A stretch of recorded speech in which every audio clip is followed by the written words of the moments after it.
or it's going to be a bonsai. This is squarely in the development range.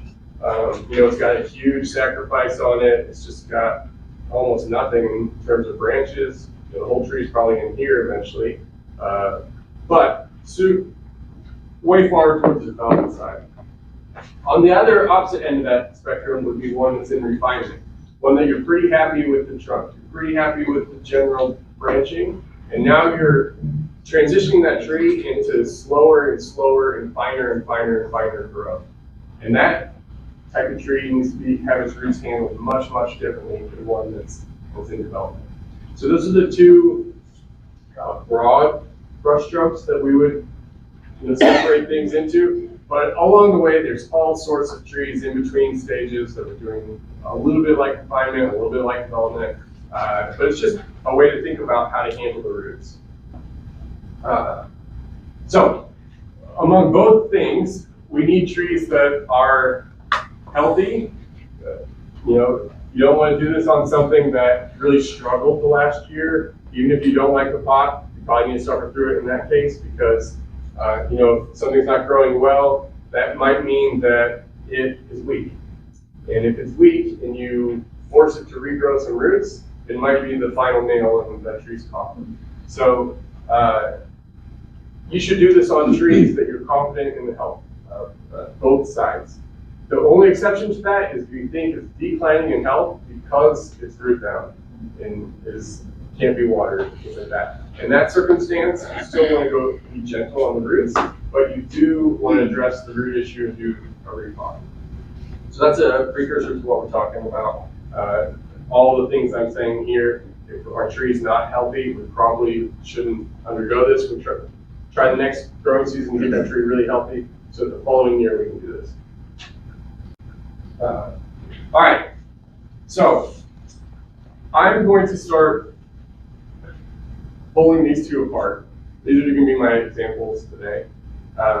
This one is more in the refinement stage. This one is more in the development stage. Honestly, if I didn't want to do this today, the show's demonstration, I would probably let this one go another year. The soil's not that broken down on the top. I know that it could probably easily go another year in this pot. I might clean up some of the decomposed stuff a bit. But I want to show it to you guys, so I'm going to repot this. But normally I wouldn't on this one this year. And in this one, I've had growing it, it's in a little colander. You can see it here, tiny little colander. It was almost all filled with pumice. That had escaped down into the ground below it. It was sitting on top of some old logs. The logs started decomposing, the roots thought that was great, and they all stayed below capacity. So this one is very, very much in development. I have no idea what size pot it's eventually going to be able to go into, and I'm going to start pulling these apart and showing the difference between the roots. I have a maybe 3/4 of an inch trunk on this one. If I'm happy with a tree with about an inch trunk, then this is ready to move on to the next stage of its development life. But if I want this trunk to be 4 or 5 inches, I'm going to handle those roots much, much differently. 4 to 5 inches, I'm going to want to get this thing potted up so that those roots can run and grow and the tree can really explode and put on a lot of growth. And that's going to help thicken off the trunk and get bigger. So in that sense, I'm going to pick a pot that's a little big for it now so that it can expand and grow and get bigger. If I'm happy with about where it is, I'm going to start trying to crunch those roots in. I'm going to start trying to slow that tree down. And I'm going to start trying to get the root ball into a size that's easy to fit into a shallower, narrower pot. And so in those cases, I'm going to handle them differently. My plan for this one is to go into a little bit bigger pond basket. I want it to be a little bit thicker than it is. It's got a few flaws where it's kind of taperless at the lowest portion of the trunk. One of the ways to fix taperless trunks is to grow them to the next size. It's hard to chop all the way back and then regrow from where there's no taper, but sometimes you don't have to. I could take this as the new sacrifice branch, let that grow out, and then it will create more taper point here, and with all these branches still on the bottom, the trunk will start to thicken. So one way to fix that is to grow to the next size. I plan to do that with this tree, and I'm hoping to go from this little colander to this bigger colander, but I want some of the roots that are growing into the lawn. This one, on the other hand, I'm happy with the trunk. I'm happy with some of the primary branches where they're going. We still need to get a little bit bigger. This pot is not what I would show it in. It would be a much smaller pot to show this in. General rule of thumb is about the width of the trunk. It's about the depth of the pot. Obviously, if you can do better than that, it's great. But that's kind of like the minimum ratio that they normally keep to. It's different for a little taller trees, but generally that's a good ratio to look at. So I would want this pot in a show to be a little bit narrower, a little bit less wide, I guess, a little bit less this way, and a little bit less this way, somewhere here. But I'm going to put it back in here because I need to thicken some of the branches on this tree. So I still want it to have a little bit of room to run those roots in the pot. But I have to be really careful to keep the top of it in check. You can already see that it's much stronger on the top than it is on these lower branches. So because it has more room to run, apically dominant tree, it's going to push more growth at the top. So I have to balance those two things out. It was invented by a guy named Tom Finsel. He did a presentation for this at the Farm to Table workshop that BSOP put on in 2022. They recorded this. It's up on YouTube. That's the link right there. I'll put the link out on the chat tomorrow, probably. But you're going to learn way more from watching that video than you will from listening to me tonight. So everybody should watch that. Tonight, I just want to kind of interest you in this. Convince you to watch this, and if nothing else, have this kind of in your back pocket. It's something that could help you in the future.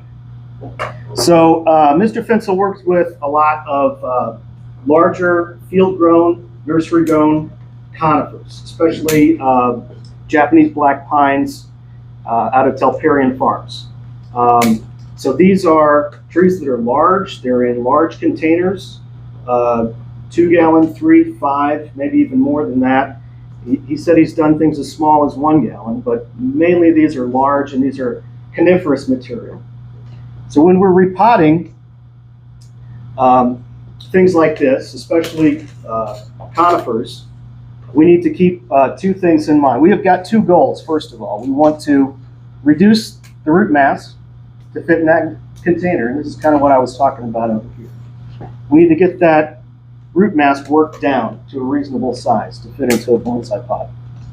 And secondly, we need to remove all the field soil or nursery soil from the root ball. That nursery soil, field soil, works well in the nursery and in the field, but in a bonsai pot, it doesn't do very well. So we've got 2 things that are stopping us from just doing that, right? A drastic root reduction over a short period of time can really harm the tree. How to focus? There we go. I can't get both ends in focus. Yeah. Oh, there you go. That's better. All right, so if we take off too much at once, obviously this can hurt the tree. The other thing is with conifers, we have to be careful. We can't completely bare root the tree. So we can't take all that field soil or all that nursery soil out of there at once, or we'll be removing the mycorrhiza that the tree depends on in order to live. Do we need to talk about what mycorrhiza is? Does everybody know what that is, or do we need to go over that?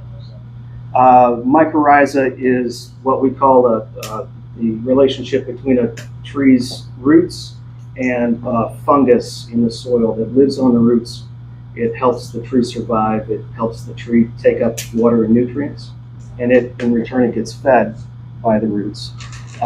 So especially for conifers, if we remove all that soil, we're removing the mycorrhiza at the same time. Okay? What's that? It's very easy to see. It can be, I mean, yeah. if you have a healthy conifer, you take it out, you'll see it. Right. Bright light is everywhere. Right. That's right.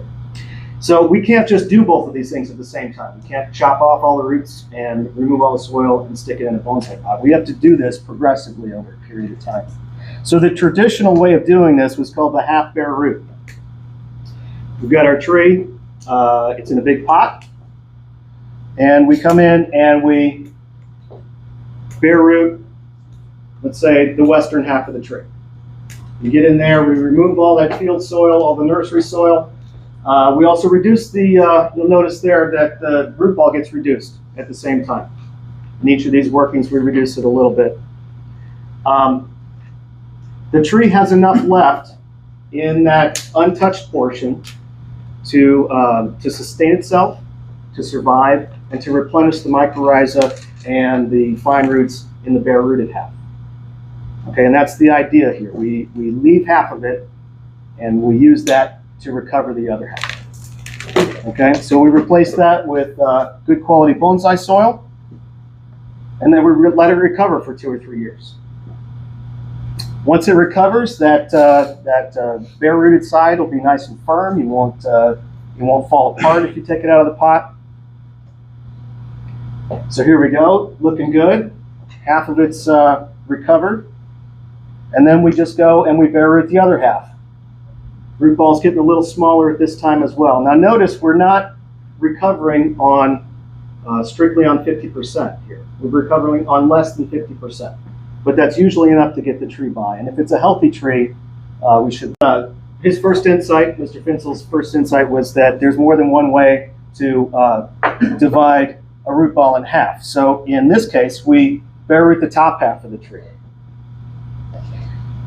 So we get in there, we use a jet of water, chopsticks, tweezers, all that other stuff, just to get all that field soil out of the top. Now the bonus here is that you can look down on the tree, you've got all those roots exposed. So you can take and shift their positions, you can pull them around in different ways and tie them down with a biodegradable twine. He uses jute for this. Jute twine to adjust the spread of your navari up there. You can do a little editing of the roots here. You don't want to do too much because of what starts in the top ends up in the bottom. And in this way of doing things, we're trying to stick strictly with 50%. Take no more than 50%, and we're not going to reduce the bottom of the root ball. Okay? So we get in there, we can arrange the roots, and we replace that all with good bonsai soil. Then we set that out to recover for 2 or 3 years. Come back later, full of fine roots. Tree's doing great. We know it's ready for the next step. Looking good here. Now, Mr. Finzel's second insight was that we only really care about one half of the root ball. So the next step is just to chop that off and throw it away. And now, at the end of 2 or 3 years, we've completely changed over the soil. We've reduced the root ball by 50%. We've never touched more than half of it at once. And it only took 2 to 3 years. So that's top-down repotting in a nutshell. That's it right there. Okay, so this isn't for everything. You shouldn't try to do everything this way. This isn't the new way of doing everything. So this is better for some kind of material than for others. So this was designed to work with large pines and other conifers in inappropriate soil. So this works well for trees that are in inappropriate soil, that have a large root ball to work with. They're root bound. We want that whole volume to be filled with roots, especially the bottom part, okay? And trees that can't be bare rooted.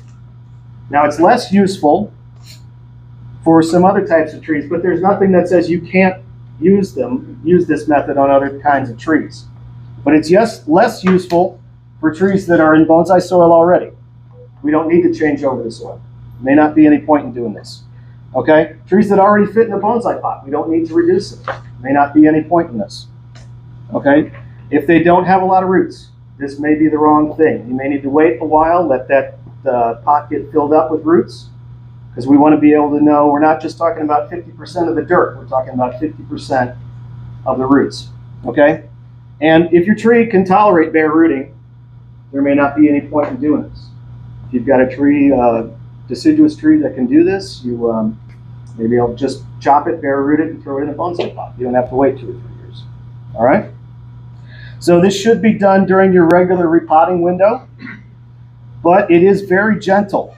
So it's very gentle, so you can kind of extend your repotting window a little bit, maybe. That's something I've done. I repotted the trident that got away from me last spring. It really needed it, and it had already leafed out. I did this to it, kept it in shade for a couple of days, put it back out in the sun. It's like I didn't even notice that this happened. It didn't, Yeah, sure. Okay, well, this is how I set up.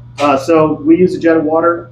You know, you want a good strong garden hose and a nice nozzle on there that a nice jet of water coming out. We don't want to use a pressure washer or anything like that. But so we use that to you know, shoot the nursery soil and stuff like that out of that root ball. I set up a couple sawhorses and a plank. I put down a plastic pallet to stand on, so I wasn't stomping around in mud the whole time. This uses a lot of water, and you need somewhere for that water to go. So I kind of put it towards the back edge of my yard that kind of slopes away to the alley. You're going to need your regular repotting tools for this, of course. You want to have your container and your soil ready to go, so you don't have to run around looking for that kind of stuff, but all your, you know, scissors and cutters and saws and things like this. Some technique-specific things are blocks and wedges, and which I'll get to in a second. Bungee cords for when you run out of hands. It's nice to be able to tip the thing over and roll it back and forth and get at that top from the side a lot of times. That pallet stretch wrap you see there, and some jute twine. Also, eye protection. So the whole point of this is we're shooting water in there to jet the dirt and the sand and the rocks and the needles and the bark out of it. So some of that can come back in your face if you're not careful. So wear eye protection if you can. All right, so you want to prep the tree, get it out of the container. It's usually pretty root bound. I use that rubber mallet to knock around the container and kind of loosen it a little bit. You pull it out, then I front and angle the tree with the blocks, and then I use that pallet stretch wrap to go around the bottom half of it, just to mask it off. It's going to keep me honest about where that 50% is, and also where I want my horizon to be, essentially, on the tree. So after that, we get in there with the hose, and we just spray and spray and dig stuff out of there. It takes a long time. It takes a lot of water. But it's kind of hard to see up here, but it's a big tangled mess.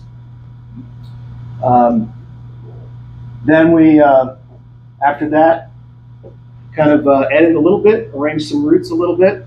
I tied it down with jute twine. I'm not really good at this yet, so it's one of those things I guess you just have to do a lot to get the hang of it. And after that, you just stick it back in a pot. Now this is the pot on the left, and in the middle there, it's a fabric pot. I thought about it. It looked really cool like that, but it was too small, so I went with the bigger one. And then here we are. That was spring 2023. Here we are in spring 2024. A lot better foliage, you'll notice. The tree's doing great. I'm already seeing fine roots up there at the top. Some of those are already starting to bark up and things, so that's kind of neat. But yeah, I'll let you know how it goes in a couple of years. The growth of this. So I just made it a little bed of pumice to sit on. And then I'm going to try to situate it the way I want it, somewhere in here. I'm going to take off this wire that's starting to bite in.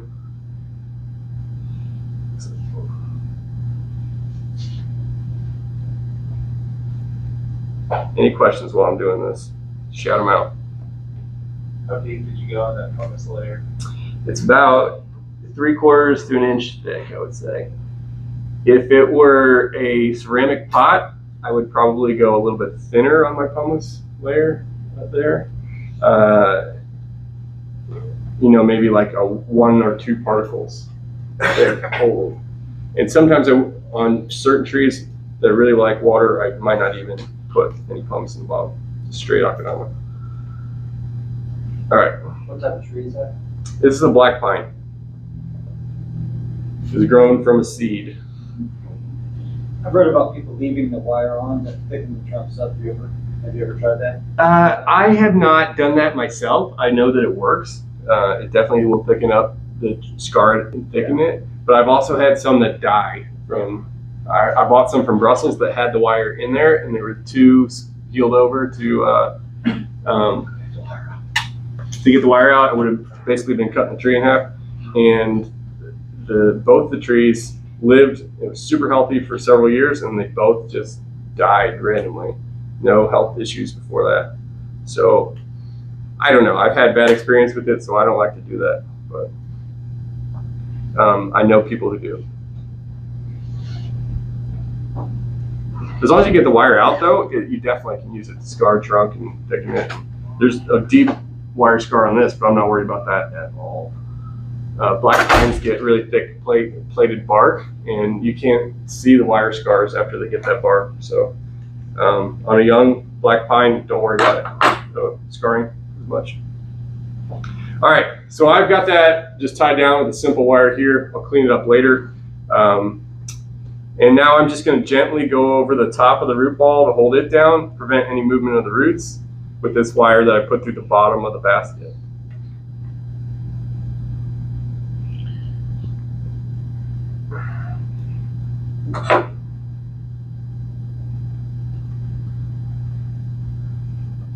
All right.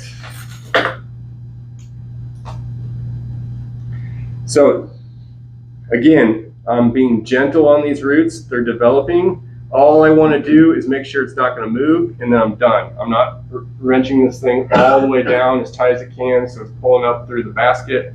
I'm using the soil base to hold these roots firm. That base is kind of flattened out, those bottom roots, so maybe I'll get some good nabari from doing that. It's hard to get you up in here, but you know, it's sitting really nicely in there, and I'm happy with that. At home, I would have pre-mixed this, but I've got some akadama and some, didn't think about that, some pumice, and I'm just going to mix them a little bit at a time, and then fill that up and chopstick it.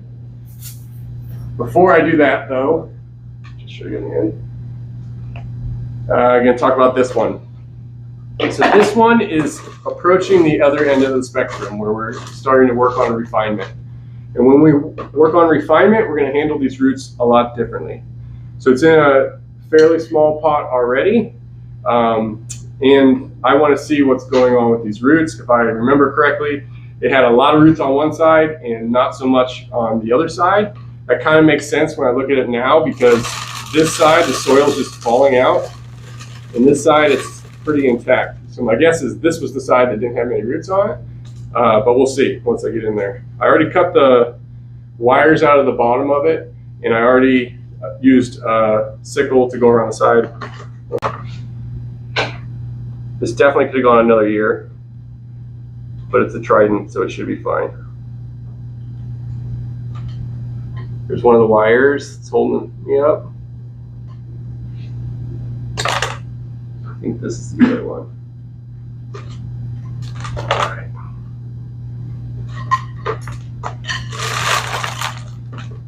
All right.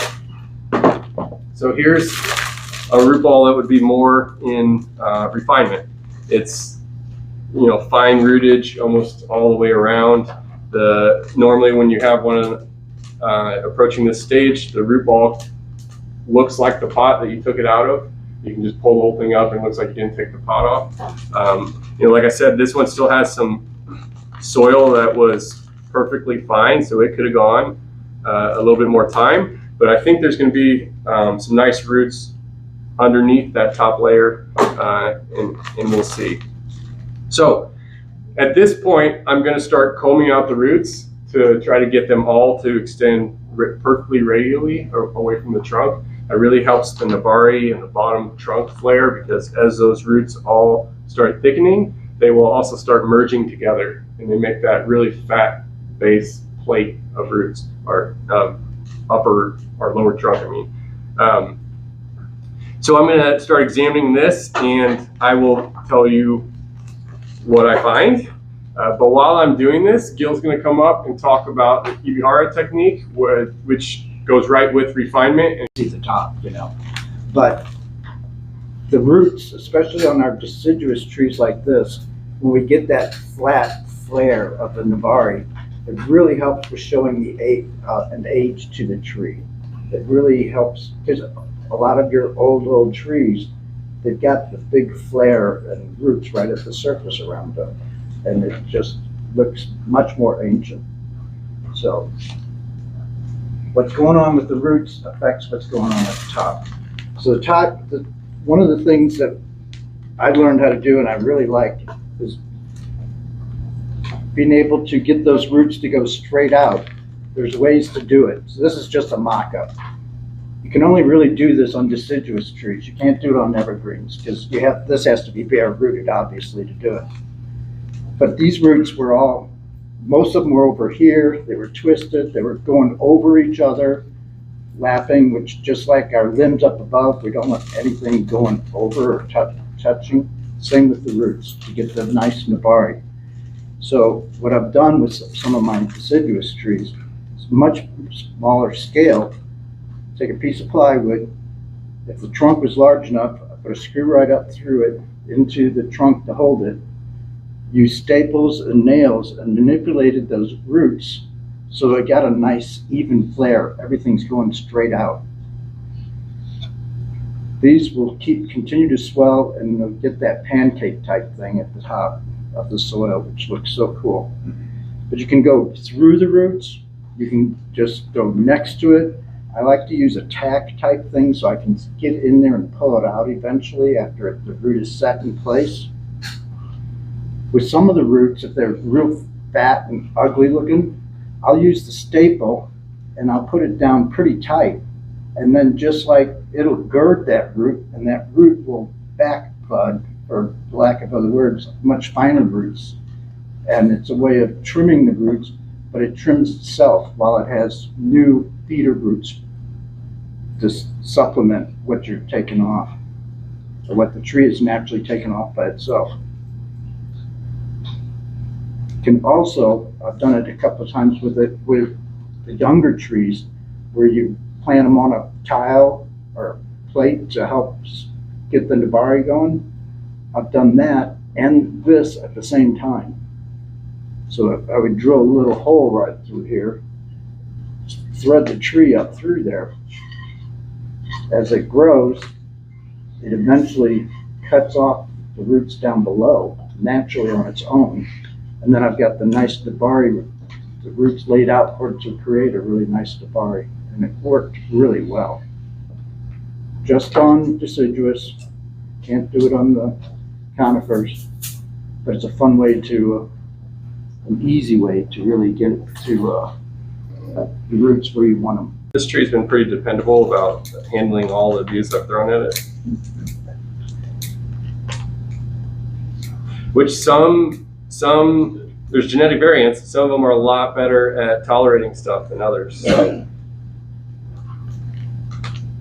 Okay. So I got that thick mat off the bottom.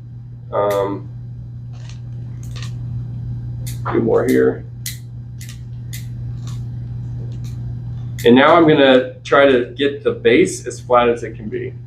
It's got a few that are growing straight down, but I wanna get that base as close to the bottom of the pot as I can, because I worked hard to get this flat base. I think it was planted on a tile when I originally did this. So that's the bottom of the tree there. It's all wood through here. Perfectly flat. It's gonna be easy to put in the bottom of the pot. So I'm happy with that. And now I'm gonna go to the front. I'm gonna start looking for crossing roots and things like that. I've already combed them out a bit while Gil was talking. Taking care of a few, but I left a few on as well to show everybody. I've got some more plywood. This one's not going on plywood.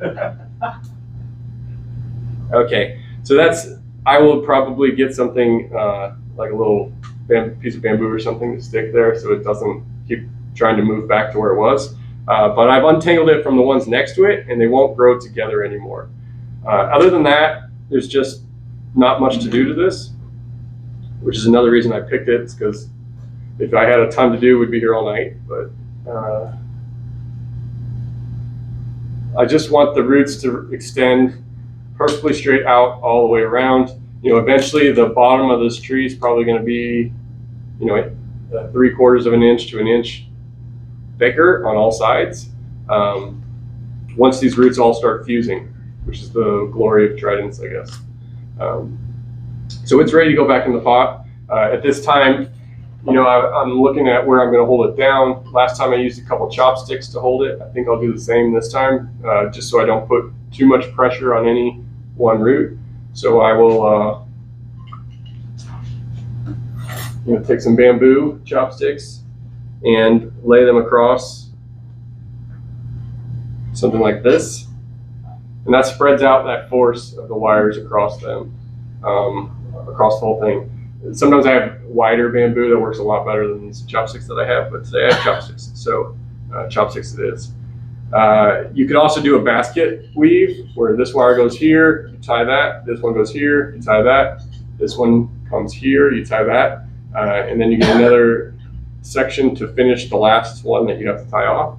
And that kind of makes this spread out basket weave hold of holding those roots down. So those are both good choices for a tree that has roots like this, ways that you don't pinch off some of those tiny little roots, but you can still hold it down securely and get that thing to the stable for recovering from the repot. What time is it?